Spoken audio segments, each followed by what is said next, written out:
Welcome everyone to the Better Love Movement podcast, where you will finally learn how to intentionally do dating and relationships right.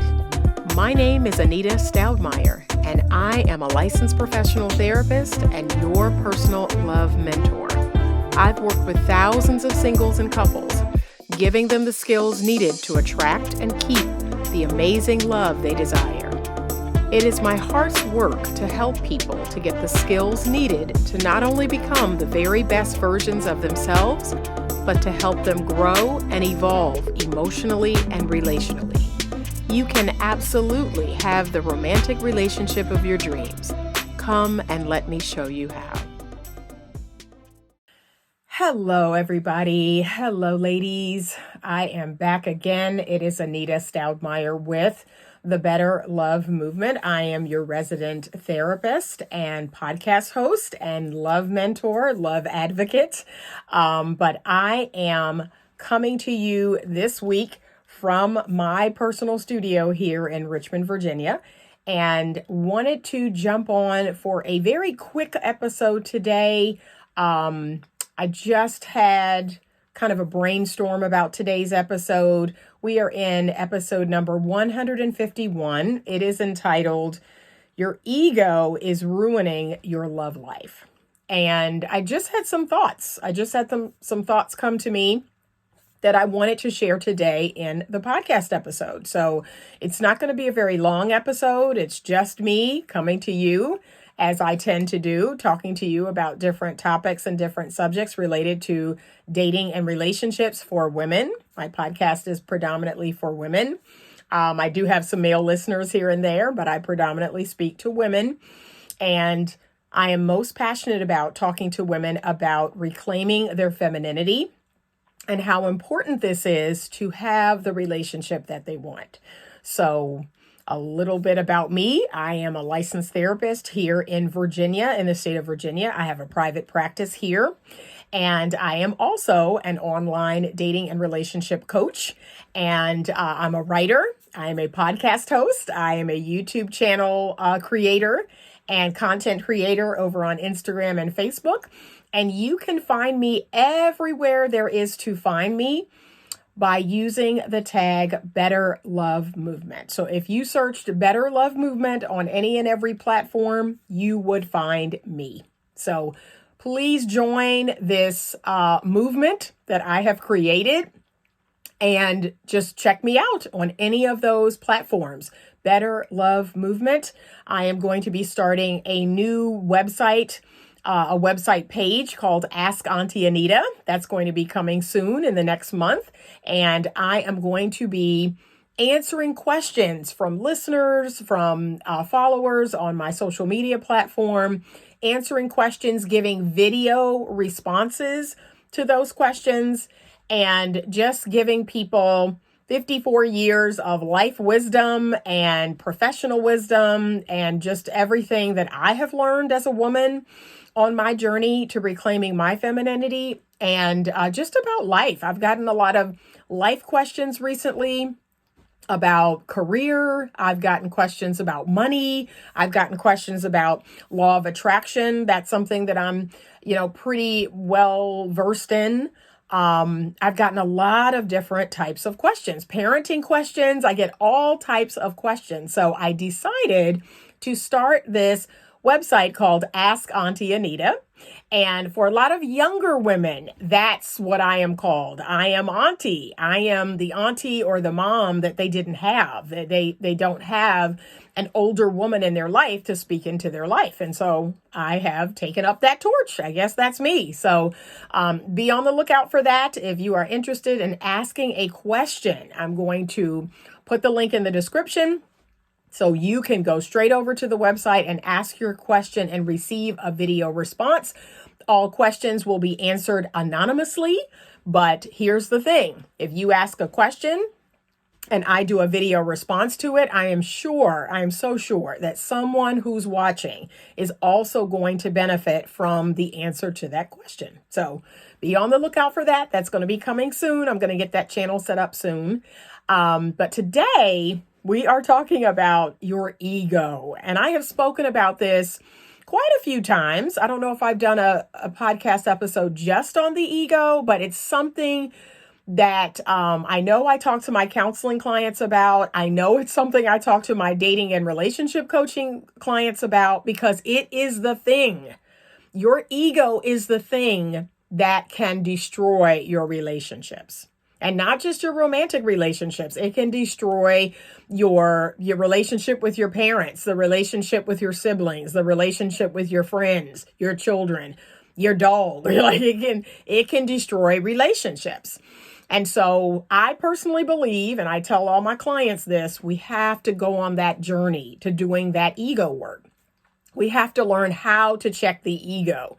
So I oftentimes use this analogy where I say when we're born and when we're young, our ego is driving the car. And eventually we should be able to do enough work so that our ego is in the passenger seat. And then if we keep going on that journey and keep doing our ego work, our ego sits in the back seat. And then eventually we get to the point where our ego is in the trunk of the car. It should not even be inside of the car. We're not going to get rid of our ego 100% because we do need our ego to keep us safe. Our ego is going to alert us when something's not right, our gut instinct, our intuition, something is just not right here. This person's being really catty. This person's being really snarky. I'm not just making it up. I'm not just, coming out of nowhere with this. I'm not projecting. There's something going on here. So we do need our ego to help keep us safe. But it's when our ego is completely out of control. It's when we've done no work on our ego. We think that, the whole world revolves around us. So there is a stage that all adolescents go through and children. And it's a very egocentric stage where we believe we have the power to control everything and everyone. We really believe that in our child's mind. And we think that everything good that happens is us. We think that everything bad that happens is us. When, as we get older, we should find out that that's just not true. That is not true. We don't have that much power. We have very little power over things outside of ourselves. And there are adult people that they just have not learned those lessons. They haven't gone on that journey. They haven't done that work.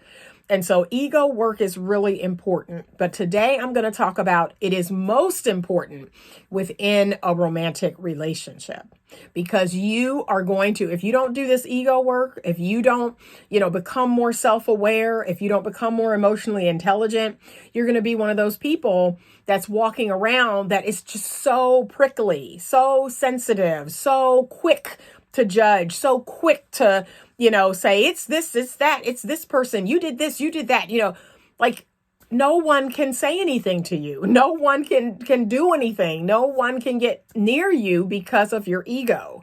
And you're not able to let people be who they really are, because you're going to see everything as a personal affront.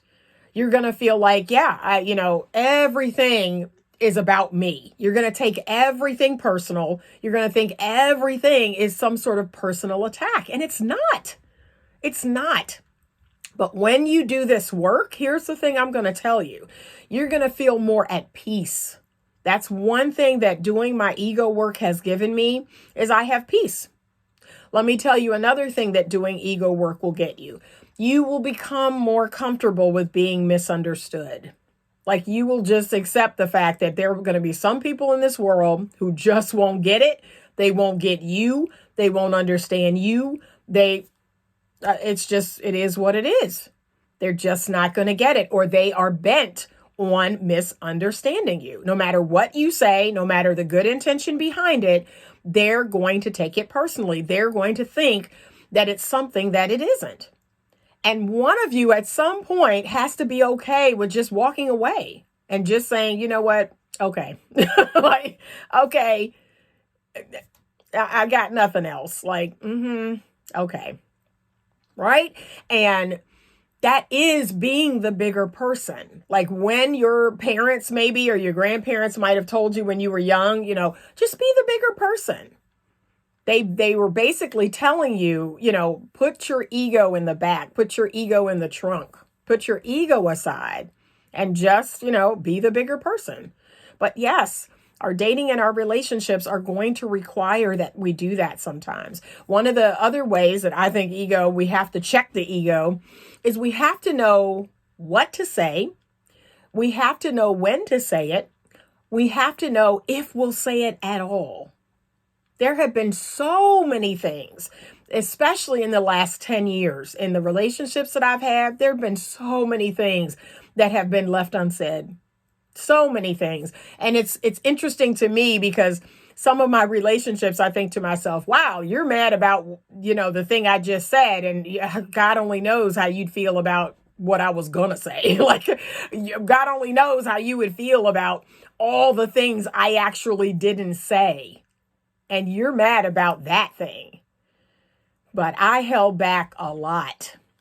And that's based on the ego work that I've done. That just says, you know what? You don't need to say that.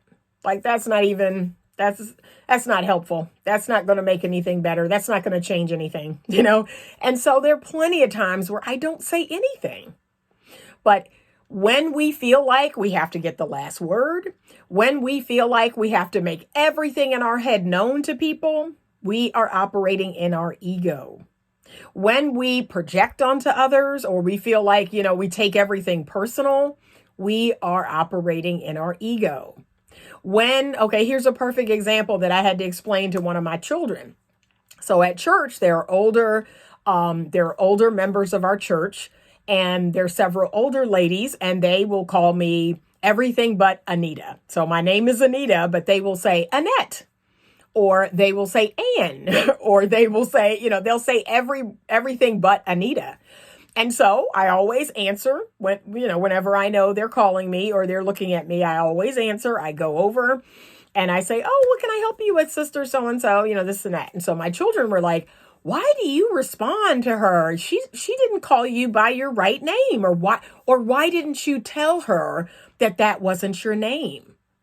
And because I've done my ego work, I say to my children, honey, I know she's talking to me. Like, it isn't necessary for me to correct sister so-and-so because I know she's talking to me. She's looking right at me, and she's an older lady. And I know she's talking to me. I don't need to correct her every time she, doesn't call me by my correct name. That's because I've done the ego work, But when you have not done the ego work, you will say, sister so-and-so, my name is actually Anita, because your ego wants to be right. Your ego wants to be called by the right name. You feel offended. So when we're feeling offended, we are in our ego. 9 times out of 10, we are experiencing an ego response, right? We're feeling away because someone didn't call us by the correct name. But is that really something to be offended by? Is that really something to be hurt over or to feel a way about? No, it really isn't. And so when we're doing this work and we're getting better, we're recognizing that there are lots of ways that our ego is getting us in trouble. Our ego is causing a lot of dissension in our relationships. We can start to lay that down. That there are lots of things that happen in the world that just aren't worth it. They're just not worth, speaking on, talking about, continuing to talk about, wanting to have the last word, wanting to prove someone wrong. So here's another way that your ego gets in the way. Your partner tells you something and says, yeah, I think that place is over on, 86th Street. And you're like, no, it's not. It's on 27th. And they say, no, I think it's on 86th Street. I think that's where I saw it, that's where that place is located, right?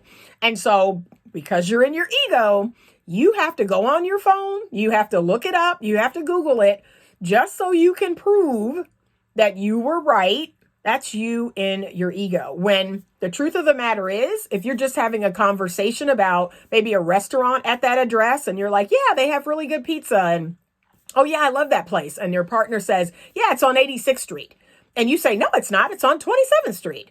Like, what's the relevance to the conversation? Because if you're talking about, oh, I love that place and they have really good pizza, what difference does it make? What difference does it make where the restaurant is? But let me tell you what difference it makes. To your ego, it makes all the difference in the world because your ego likes to be right. It has nothing to do with the context of this conversation, but because your ego said, oh, that's not right. That's not where the restaurant is. You prove where the restaurant is. You prove that you know what you're talking about, right? And so your ego is going to do just that. It's going to look it up and it's going to show it to your partner. And chances are your partner may be like, okay, I mean, what difference does it make? Why can't we let this lie? We're really talking about the pizza there and how good it is. Like, what difference does it make? But see, our ego loves to be right. It loves to have the last word. It loves to prove a point.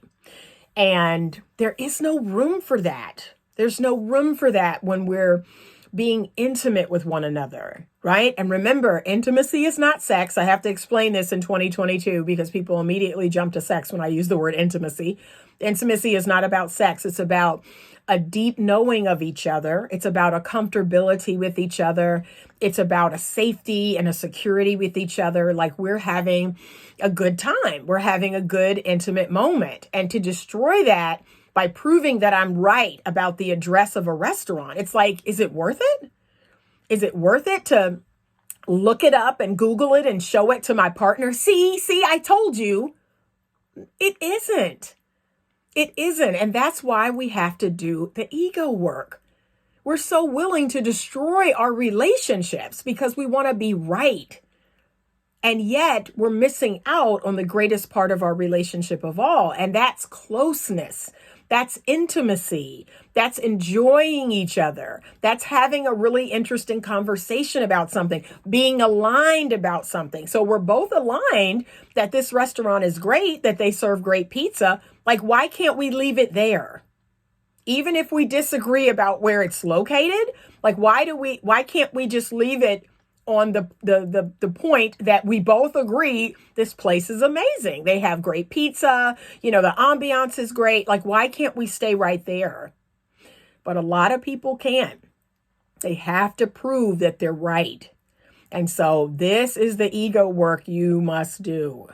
And ladies, I'm going to talk to you a little bit about your ego and how it shows up in women. So for a lot of women, their ego shows up in the type of man they think they deserve. They really believe that they deserve a top-notch, 1,000% high post, high value man. And they're not willing, to give what I call a regular guy or an average guy or even above average guy. They're not willing to give those guys a chance because their ego has kind of tricked them into believing that if a guy doesn't make $250,000 a year, if a guy doesn't take them to Dubai, if a guy doesn't buy them jewelry from Tiffany's, that, oh no, that's beneath me. Oh, I couldn't possibly be happy with a man like that. And that is your ego. That's your ego telling you that. That guy that works at the post office, you couldn't possibly be happy with him. That is not true. That's your ego fooling you into believing that if you're not married to the next Russell Wilson, you're not going to be happy in your relationship. And that's just not true. And I see so many women, their ego is ruining their love life. Their ego has them believing that, I should have this 5%, top 5% guy who's doing this and doing that. I mean, I can't be happy without it. I can't be happy unless I have what everybody on social media has. That's your ego, and it will destroy your chances at love. It will destroy your chances at being happy in a real relationship. So be prepared to do the ego work. And ladies, as much as I'm going to tell you that, yes, do you deserve a great guy? Do you deserve a healthy masculine man? Of course. But what I'm not going to sell you, what I'm not going to pander to you is, oh, everybody deserves a Russell Wilson. Everybody deserves a 6'5", $350,000, guy, attorney, or whatever your thing is. Everybody's going to get that. We're not. We're not. Can I be honest? Most of us are going to end up with average men. Average to above average men making average to above average money. Not super duper billionaire. No, most of us will not. We will not attract that, get that, maintain that. And so we've got to do the ego work. And the truth is, we should be out here looking for something real. We should be out here looking for love, looking for chemistry, compatibility, healthy communication, commitment. We should be out here looking for that. So not just love. I'm not telling you to just marry for love, because you all know I don't believe in that. You must have a compatibility. This person must have their life in order. Of course, I'm asking for a man to do that. Have your life in order. Don't just come to me any kind of way. No. But the ideal is that we believe we can be happy with this person. This person and I can have a good life. We can have a beautiful family. We can have love and trust and, compatibility. We can share good times. But we have to do the ego work so that we can get to that. Because if we don't, if we honestly believe the whole world should revolve around us all the time, then, you're not going to be happy, and you're not going to get what it is you think you deserve or that you think you want. You're just not. You have to do that ego work. And even if you were able to attract that relationship or get into that relationship, again, your big ego would destroy it. Your big ego would have you walking around thinking, yes, I'm 1,000% worthy of this. I'm 1,000% worthy of a man doing all these things for me and buying me these things and taking me here and there. Oh, yes, yes, yes, more, more, more. It's all about me. It's all about me. There'll be nothing going back toward him. There'll be no reciprocity. Remember, relationships require reciprocity. Everybody should get some of what they want. And if your ego is so big, like, yeah, of course I deserve this and that and the other. Yeah, of course, yes, I'm the princess. Trust me, no man's going to stick around for long where he is not appreciated, where he is not given back to. So men give and we give back. That's how that works.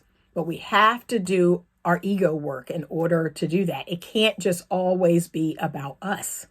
But I see so many relationships destroyed, absolutely destroyed, because people can't keep their mouth closed. That's the biggest one of all. Their partner is talking and saying something, and that ego just wants to just rise up, and people cutting people off. I have this problem. That's a problem that I have to really rein it in, bite my tongue when a person is speaking, let them speak, hear them out. Or in my couples counseling, when couples are telling their story, and if one person is talking and the other person feels like something that they're saying is triggering them, or something that they're saying they don't agree with, it's like they just can't help themselves. They just, rise up. They start saying, nope, that's a lie. You're not telling the story right. You don't know what you're talking about. See, that's the ego. That's the ego. That is like, nope, there's no way I'm going to let this person get away with telling this story like this or talking about me like this. That's not going to happen. I'm going to stick up for myself.